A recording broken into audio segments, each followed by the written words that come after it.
Hello বাচ্চো, welcome back to my YouTube channel. My channel name is BM physics. আমার BM physics চ্যানেলে আসার জন্য তোমাদের সবাইকে ধন্যবাদ।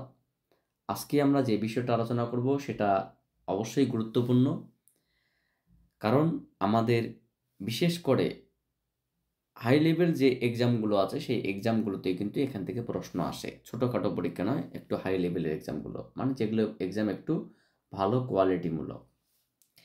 তো যাই হোক, আমরা সেগুলো আর আলোচনা করছি না, জাস্ট আমরা আমাদের টপিকটাই আলোচনা করছি। টপিকের নাম কি না, ভারতের বিভিন্ন নদীর সঙ্গমস্থল।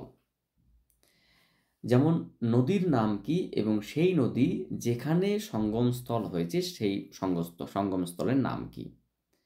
যেমন অলকানন্দা অলকানন্দা ও ধৌলি গঙ্গা নদী, এরা কোথায় মিলিত হয়েছে?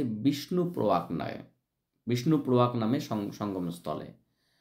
আচ্ছা, অলকন্দা অলকানন্দা ও ধৌলিগঙ্গা বিষ্ণুপ্রয়াগ নামক সংযোগস্থলে মিলিত হয়েছে।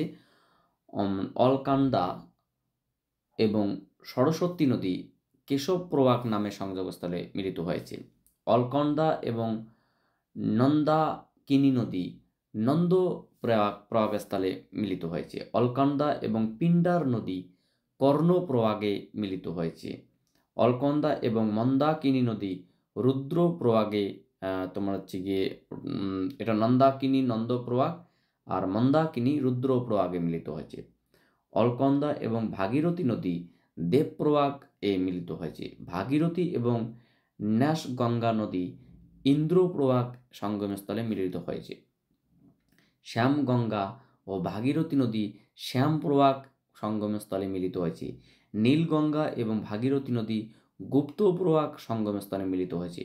সোম নদী এবং মন্দাকিনী নদী সোমপ্রয়াগ সঙ্গমস্থলে মিলিত হয়েছে। গঙ্গা, যমুনা এবং সরস্বতী একসঙ্গে, এই তিনটেকে বলা হয় প্রয়াগরাজ। এটা কিন্তু অনেক পরীক্ষায় এসেছে। গঙ্গা, যমুনা এবং সরস্বতী নদী যে সঙ্গমস্থলে মিলিত হয়েছে তার নাম কি? প্রয়াগরাজ। সেখানে আরও অনেকগুলো প্রয়াগ থাকবে। নন্দাকিনী ও অল অলশতরঙ্গিনী মন্দাকিনী এবং অলশতরঙ্গিনী নদী যেখানে মিলিত হয় সেটার নাম কি? সূর্যপ্রয়াগ। এবার কি আছে এখানে? যেমন গঙ্গা ও যমুনা নদী এলাহাবাদে মিলিত হয়েছে। এলাহাবাদ সংগমস্থলে তোমার হচ্ছে গঙ্গা এবং কোশি নদী কুরুশিলা সঙ্গমস্থলে মিলিত হয়েছে। যমুনা এবং বেতোয়া নদী হরিরামপুর সঙ্গমস্থলে মিলিত হয়েছে। কৃষ্ণা এবং তুঙ্গভদ্রা নদী আলমপুর সঙ্গমস্থলে মিলিত হয়েছে।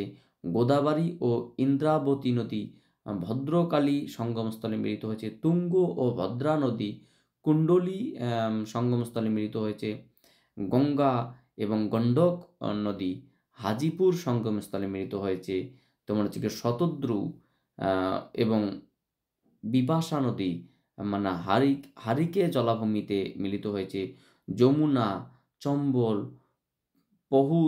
পহুজ, সিন্ধু, কুমারী, এই পাঁচটি নদী পাঁচ নদ সঙ্গমস্থলে মিলিত হয়েছে। এখানে পাঁচ নদ কি, যেখানে পাঁচটি নদী একসঙ্গে মিলিত তার নাম পাঁচ নদ সঙ্গমস্থল।